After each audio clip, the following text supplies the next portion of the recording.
Good morning, students. Today we will discuss trading account.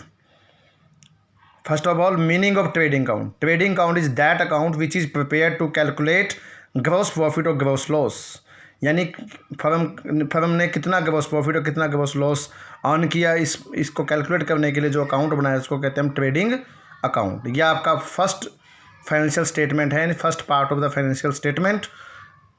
Now needs for trading account. And trading account बनाते क्यों, क्या ज़रूरत है trading account बनाने की? First, to ascertain the gross profit और loss, gross profit और loss निकालने के लिए। Second, to know the direct expense, direct expense का पता लगाने के लिए। डायरेक्ट एक्सपेंस कौन से होते हैं? जो एक्सपेंस प्रोडक्शन से रिलेटेड होते हैं वो हमारे ट्रेडिंग अकाउंट में आते हैं।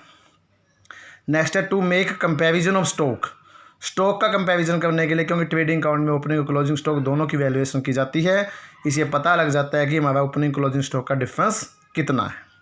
नेक्स्ट है to fix up the selling price. Trading account से जो है किसी भी चीज़ को, यानी किसी भी जो वस्तु होती है यानी जो गुड्स है उसकी कॉस्ट ऑफ गुड्स सोल्ड पता लगाई जाती है, और कॉस्ट ऑफ गुड्स सोल्ड पता लगाने से आपको जो है उसकी सेलिंग प्राइस का पता लग जाता है कि कितने की चीज़ जो है उसकी लागत कितनी आई है और वो कितने की बेची गई है। नेक्स्ट है स्पेसिमेन ऑफ ट्रेडिंग अकाउंट। यानी ट्रेडिंग अकाउंट का क्या स्पेसिमेन है, क्या फॉर्मेट है?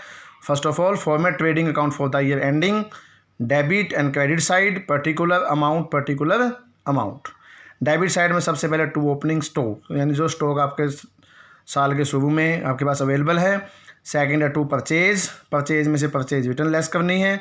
टू में आ जाएंगे सारे डायरेक्ट खर्चे, डायरेक्ट खर्चों में टू में carriage, to cartage, to wages and salary, to coal gas, to octroi, to import duty, to clearing charges, to dock charges, to royalty and to factory expense. किसी तरह के जो फैक्ट्री के खर्चे हैं वो सारे डेबिट किए जाएंगे। क्रेडिट साइड में by sales minus sales return and by closing stock. इस प्रकार जो हमें सारी ट्रांजैक्शन रिकॉर्ड करने के बाद क्रेडिट और डेबिट दोनों का टोटल करेंगे। अगर क्रेडिट का टोटल ज़्यादा है डेबिट से तो प्रॉफिट हो जाएगा to gross profit balancing figure, और अगर डेबिट का टोटल ज़्यादा है तो लॉस हो जाएगा by gross loss balancing figure.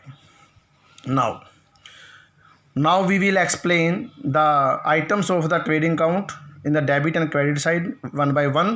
First of all, opening stock. Opening stock वो स्टॉक है जो साल के स्टार्टिंग में जो है बिजनेसमैन के पास अवेलेबल होता है, उसको कहते हैं opening stock. Opening stock trading account के डेबिट साइड में लिखा जाता है।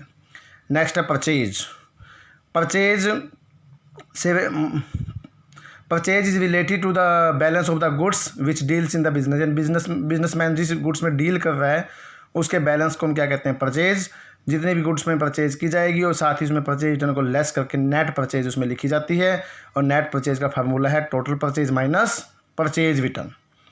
Next, direct expense. Direct expense are those expensive which are related to directly manufacturing goods and service. यानी मैन्युफैक्चरिंग गुड्स से जो डायरेक्ट रिलेशन में है उसको हम डायरेक्ट खर्चे कहते हैं। डायरेक्ट खर्चे सारे डेबिट साइड आते हैं ट्रेडिंग अकाउंट में, जैसे कि आपने स्पेसिमेन में पढ़ा भी था। इसमें कुछ खर्चे हैं wages, freight, cartage and octroi. Next है क्रेडिट आइटम्स यानी सेल्स। सेल्स जो है दो टाइप की होती है, कैश सेल और क्रेडिट सेल। यानी जो गुड्स हम बेची गई है उसकी सेल आपको क्वेश्चन में गिवन होगी, वो सेल आपने बाय सेल लिखनी है, और साथ ही उसमें से सेल रिटर्न अगर क्वेश्चन में गिवन है तो वो लेस करनी है। तो इस तरह से नेट सेल आपको क्रेडिट साइड करनी है। तो नेट सेल का फार्मूला है total sale minus sales return. Next है closing stock. Closing stock is that stock which is available at the end of period. यानी ऐसा स्टॉक जो बिना बिके बच गया उसको हम कहते हैं क्लोजिंग स्टॉक। और क्लोजिंग स्टॉक जो है जनरली ट्रायल बैलेंस में नहीं आता, या आपको एडजस्टमेंट में दिया होता है। इसलिए अगर आपको क्वेश्चन में क्लोजिंग स्टॉक गिवन होगा तो आपने उसको क्रेडिट साइड में बाय क्लोजिंग स्टॉक लिखना है। नेक्स्ट, क्लोजिंग स्टॉक जो है हम ट्रेडिंग अकाउंट के बाय साइड में लिखने के बाद एडजस्टमेंट में अगर गिवन है तो उसको हम एसेट साइड में बैलेंस शीट में भी शो करते हैं। लेकिन क्लोजिंग स्टॉक का यहाँ पे एक रूल ये है, अगर उसकी दो वैल्यू क्वेश्चन में गिवन है, मार्केट वैल्यू और कॉस्ट वैल्यू, इसमें से जो वैल्यू आपकी कम होगी वो लिखी जाएगी। नेक्स्ट आपका आता है क्लोजिंग एंट्री।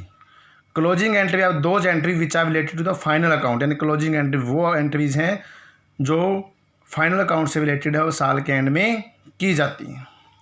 तो यहाँ पर ट्रेडिंग अकाउंट की जो एंट्री की बात करते हैं तो ट्रेडिंग अकाउंट के डेबिट साइड के लिए एंट्री क्या होंगी? Trading account debit, to opening stock, to purchase यानी net purchase and to direct expense. जो डेबिट साइड में आइटम आती है उसके लिए entry trading account debit, to opening stock, to purchase and to direct expense. Narration transfer to trading account.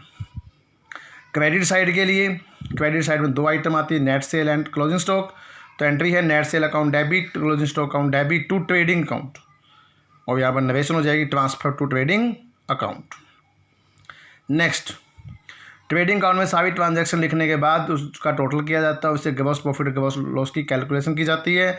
अगर credit का total ज़्यादा तो ग्रॉस प्रॉफिट है, तो ग्रॉस प्रॉफिट की एंट्री आपकी हो जाएगी trading account debit to profit and loss account, क्योंकि नेक्स्ट अकाउंट आपका प्रॉफिट एंड लॉस अकाउंट बनाया जाता है, इसलिए ट्रेडिंग के बैलेंस को प्रॉफिट एंड लॉस अकाउंट में ट्रांसफर किया जाता है। उसकी एंट्री होती है trading account debit to profit and loss account gross profit के लिए, और अगर ग्रॉस लॉस है तो profit and loss account debit to trading account being gross loss. उम्मीद है कि आपको जो है ट्रेडिंग अकाउंट, उसकी बेसिक इंट्रोडक्शन, ट्रेडिंग अकाउंट का स्पेसिमेन, कौन कौन से खर्चे उसमें लिखे जाते हैं, डेबिट साइड में क्या आइटम आती है, क्रेडिट साइड में क्या आइटम आती है, उसकी जर्नल एंट्री किस तरह की जाती है, और उसके क्या रूल रेगुलेशन अच्छी तरह समझ में आया होगा। At last, thanks for watching the video. Stay home, stay safe.